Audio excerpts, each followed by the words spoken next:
Hey guys, how are you guys doing today? Well, I am so excited because today we are at NewView Oklahoma, and I am with Warren, which is the CEO, correct? Yes, that is right. The CEO, and we are really excited just to see about and talk about NewView. So, for those of you who don't know, what is NewView Oklahoma? So, our organization provides specialized services for people who are losing their vision or lost their vision. So, I'm not going to talk about all the technical terms or whatever, but if you have permanent uncorrectable vision loss, like someone with macular degeneration, for example, because that's something that people recognize, then you can come to us for services. Things like, if you're struggling at home, moving around, managing your, cooking, managing other things in your home life, or even, if you're starting to struggle at work, then you can come to us and we can provide services. We don't cure vision. So some people think that, we cure vision. We don't cure vision, but what we do is we help you manage better with your vision loss. We work on your functional vision. So, most people have usable vision, but sometimes it just doesn't work as well as what it does when you have normal vision, and so we can go in there and just make things better. That's awesome. It is. It is awesome. I love what we do. And we serve babies to grannies. So it doesn't matter what age. I mean, we work with infants, we work with children, we work with working age adults. As a matter of fact, we do employment for people who are blind or visually impaired. And then we work with our senior population. That's awesome. It is. Yeah, so you kind of work with everybody, no matter what. Now, how does someone come in? Let's say they might have a vision impaired. How does that whole process work, or how do they come in? So a lot of people just call us. They just find out about us and they call us. Now, in order to get into our low vision clinic and vision rehabilitation services, we need a doctor's referral. Okay. And so when they call us, we'll help them do that. Cool. It's not a big deal at all. Every doctor that we've ever called has no problem at all giving a referral to the individual. And so, and the reason that we do that is because some people that have been diagnosed with certain eye diseases, I use macular degeneration for an example, they've been to their doctor has said, there's nothing else I can do, and so sometimes they shut down, and sometimes they may not go back to the doctor, and so it's really important that there's a primary care doctor managing the disease. We don't do disease management, and then sometimes other things pop up, so we want to make sure that they're under the care of a good ophthalmologist or optometrist, and then we play in a very narrow area of low vision and blindness, and so we would work with them to get the referral. They would come in, we would schedule them for a low vision exam, so whereas you and I go to the doctor, right? So my eye appointment, I spend about 10 minutes with my optometrist. Right, yeah, it's not very long. No, it's not very long at all, but a low vision exam, we spend about an hour and a half with the individual, and so we really get very detailed information about their vision and their eyes and what they're really seeing and not seeing. And then we're able to take that information and pass it along to our occupational therapists who are trained in low vision. Okay. And then they work out a treatment plan. Cool. So we actually, go into your home and provide services there, because we want to make sure that your environment is safe. We work on lighting, we work on magnification, we work on, if you're having trouble cooking, then we can help teach you adaptive techniques so you can continue to do those things. And some of our services are in the clinic also. And then, for our kids, those services may expand. For our kids who are in school, those services are ongoing until they graduate. We work with the parents and the schools and make sure that they have appropriate accommodations and services. And then, for our working age adults, if they're interested in employment and we have job openings, then they can certainly come here and work also. That's awesome. Well, it is, and I think it's because we're trained to make all of the adjustments and accommodations. So if you're blind or visually impaired and you come to work here, you know, we're working with you on technology, we're adapting the workspace, I mean, all of those kinds of things that you may not get in other places. Yeah, and it provides like a living, like them to still be independent. Absolutely. Yeah. I mean, that's, you know what, that's what it's all about. I mean, all of our services are around empowerment and independence. That's so, amazing. yeah, we want people with vision loss to be able to do exactly the same things that you and I are doing, and they just may do them in a little bit different way. That's wonderful. Yeah. Wow. Well, what are some, so you guys said that you guys help kids, right? Right. So what are some of the things that you guys do for the kids? Well, so for our kids, first and foremost, we want to make sure that they're staying on grade level in school. Okay. And so we can actually, you know, go into the school districts and provide direct services. Like we've got teachers of the visually impaired on staff and orientation and mobility specialists. They teach how to safely travel. So if you're going to be independent, right, you have to be able to walk down the sidewalk and do those kinds of things. And so we teach those kinds of skills.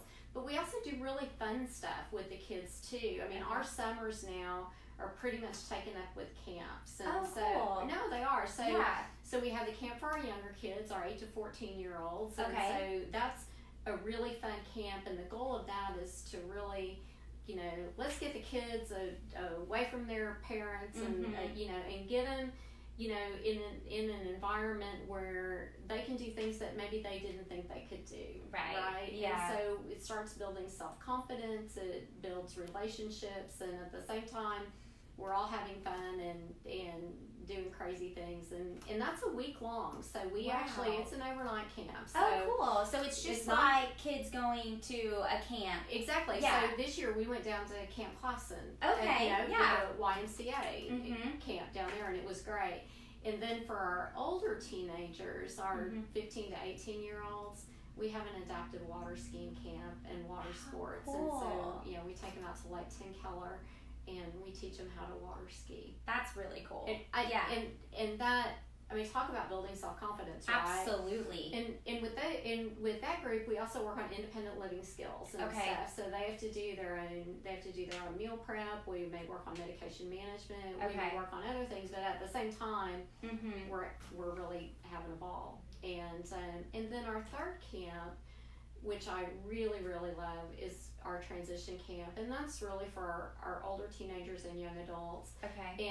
And that is an overnight camp too. But what we do with that camp is, and it's not a camp really. It's really, you know, a learning activity. But we put them in extended stay living. I mean, obviously we have our whole staff there, right? But we really work on school to work. Cool. Transition or you know, transition from, you know, like primary education to higher education. Absolutely. So it'd be those kinds of skills. We work a lot on technology. We do financial management. We do budgeting. Cool. We do, you know, how do you navigate public transportation? How do you do grocery shopping? Yeah, right? absolutely. I mean, it would be like teaching them online, you know, meal planning, online grocery shopping. Yeah. You know, how do you catch you know, how do you use Uber? Yeah. You know. Yeah. Job interviewing. Resume writing, job shadowing, I mean, those kinds of things. And so we really want the kids to be prepared to be productive adults. And so I just, quite frankly, I mean, I think that's one of my favorite programs because, you know, if you don't have the skills, I mean, if you can't live independently and you can't do those things, then the likelihood of you getting a job and being successful are greatly diminished. Yeah, and I read on your guys' website, you said, I think it says like 70% of the population has some type of impaired vision or something. Yeah. Well, so I mean, vision loss is more prevalent than what we think it is. And so, you know, in the state of Oklahoma, there are 50,000 people who are legally blind, I mean, actually qualify and are blind. And then we have another 500,000 people who have already been diagnosed with eye conditions that are going to cause significant vision loss. And, you know, so most of us, we can get our vision corrected to, my vision's corrected to 20/20, right? Mm-hmm, absolutely. And so when you talk about legally blind, that's 2200 or worse. Wow. In your best eye, corrected. Okay. Or a field loss, or Mm-hmm. a significant field loss. So, but people really start having problems like about when they get to about 2050 to 2070. Okay. Corrected. Yeah. And so we step in we'll step in then. Yeah. Because we need to start developing the skills, Mm-hmm. early on in the confidence. Because if you wait until you lose all your vision, then more often than not, you've already given up a lot. Right. You've given up your independence. You're not, you're not going out. You're not socializing. You've quit going to church. You're not. Right. All of those things. And so, the earlier we see someone, the better. And so we tell our doctors, refer early and refer often. Awesome. Because that's the best thing, so that we can be with you along the journey. Most vision loss is progressive, and so we want to make sure that you've got the tools that you need throughout that journey, and then the outcomes are just so much better. I remember, gosh, I don't know how many years ago it was, but I got called by one of the local news stations because macular degeneration was in the news, right? Absolutely. Yeah. And so I go to the news station and they give me this list of questions, and how you do, they give you to prep, right? Exactly. Because you want to make sure that you're on the right. Yes. Right. And so the first question on there was, so my mom's been diagnosed with macular degeneration. Should I start looking for a nursing home? Mm-hmm. And I was like, oh my gosh. And that really, is the perception. Right. Absolutely. If my mom is losing her vision and we don't think she's safe, and then all the kids, right? We all rally together and we all have a family meeting and we go, we're going to put mom, we need to find a place to put mom because we can't be over here every day. Exactly. And doing those kind of things. She's going to hurt herself. We don't want her cooking. She's going to burn the house down. Absolutely. We've heard all those things. Absolutely. And so we just say, time out. Mm-hmm. If we're just dealing with vision loss, it's not rocket science. It's a simple fix. We can come in there and we can adapt things, and you know what, mom can be safe and independent. She can maintain her quality of life, and she doesn't have to be put in a place that she doesn't want. And when you and when you do that, you increase life expectancy. Absolutely. The accidents and injuries decrease. Depression. We address depression. That is a huge issue with someone losing their vision. Is they just feel isolated and alone, and they feel worthless. And when you get depressed, it's just a downward spiral. It really is. And so we can. I love what we do. I love what we do. We really do make a difference in people's lives. The services that we offer are transformational for the individuals that we serve. Mm-hmm. I will say, I talked to you a little bit about it before, but guys, whenever we decided that we were doing them, my mom actually told me that my grandpa and my uncle actually used you guys, and I had no idea. And so it was really, really cool to see, because my uncle, he got macular degeneration when he was about, I would say, his 50s. But then 40s, 50s, it was probably his 40s, to be honest. And then my grandpa, he actually got macular degeneration whenever he was in his 60s. And so he had already lost my grandma, and I think that's where they were at.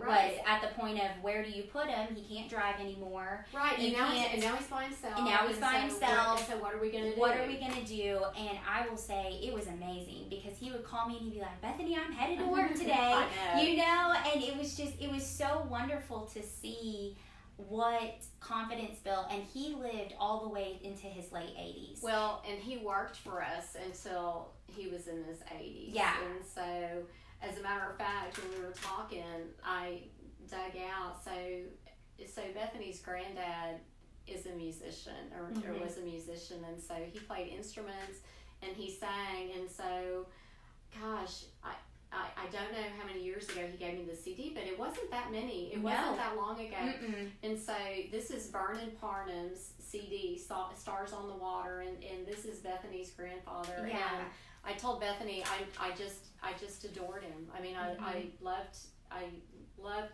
having him around. I loved our conversations, and he was a beneficiary of our services and our employment. I mean, he worked here for a number of years, and that's one thing that we haven't talked about is that along with the services that we provide, we are the largest employer of people who are blind and visually impaired in the state of Oklahoma. Wow, that's huge. It is huge. That's huge. And we do, and people would be surprised to know some of the things that we do here. I mean, we make all of the fire hoses for the U.S. Forestry Service, and so we're in fire season right now. I mean, the headline every day, right, is California's burning down. Exactly. All of the hoses used to fight those fires were made by people who are blind and visually impaired right here in Oklahoma. Wow. We make all the aircraft wheel chocks for Department of Defense. We have a machine shop. Wow.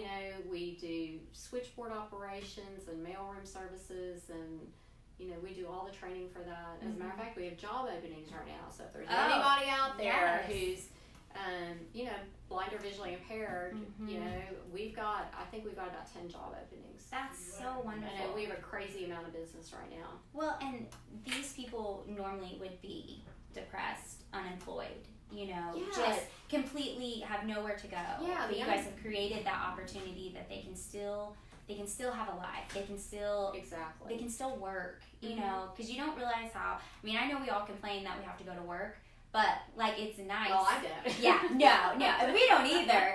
We love our job, but I mean, but you hear that people are like, oh my gosh, I got to go back to work or whatever. The daily grind. But yeah, the daily grind of everything, and it's so amazing how I remember my grandpa. He was he couldn't wait to go to work.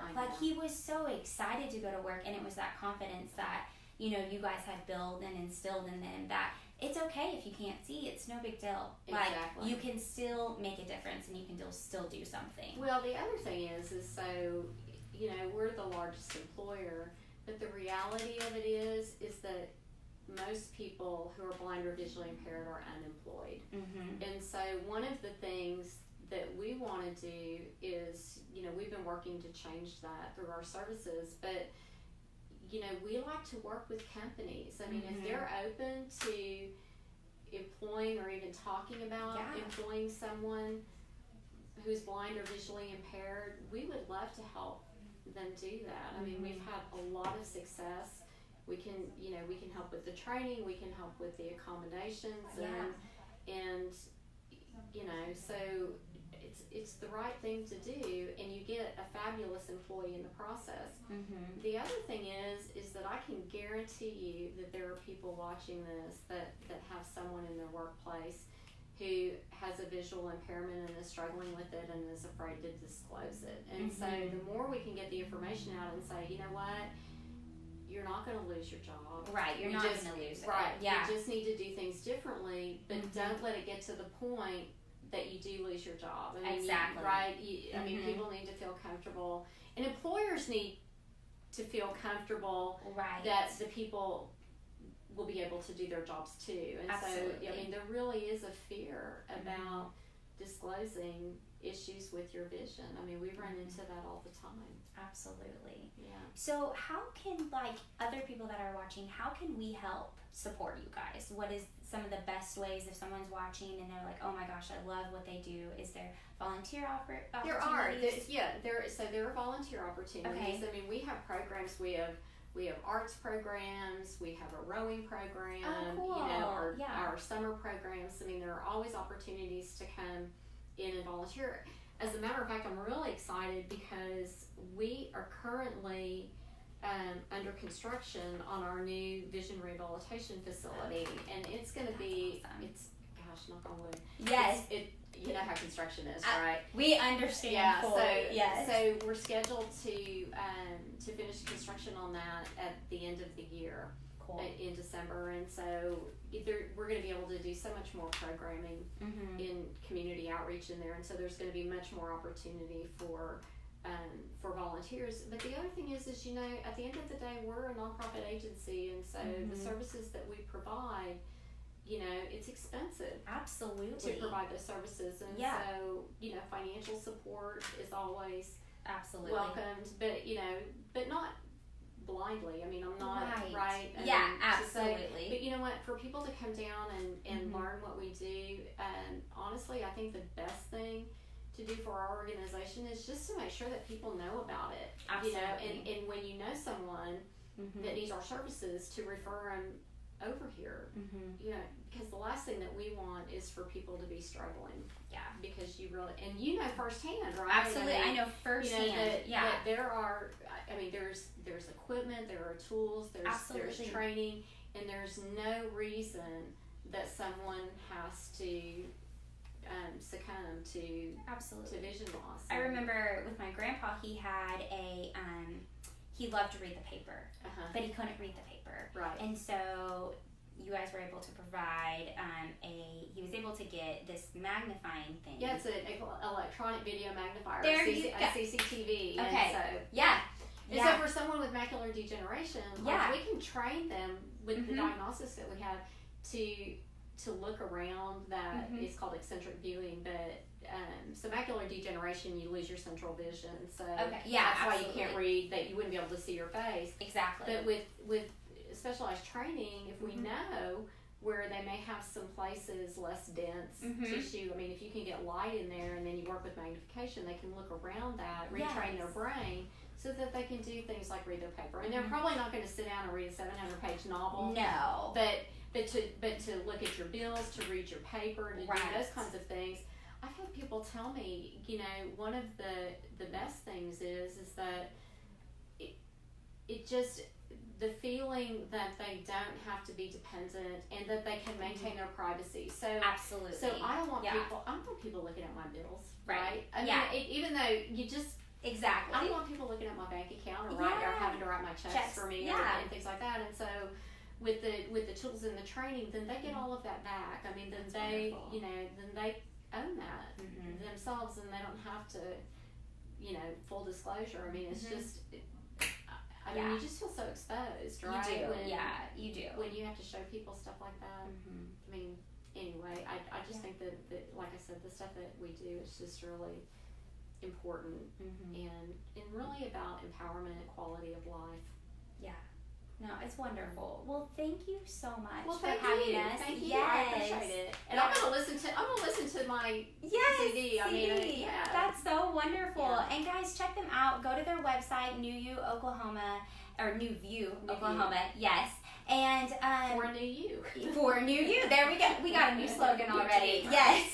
And anyways, check them out, support them, donate, and also definitely volunteer. And if you are out there and you didn't even know that this existed at all, and have maybe a vision impairment that you don't know about, definitely give them a call. They can help you. Yeah. All right. Well, thank you guys. See you later. Thank you. Bye.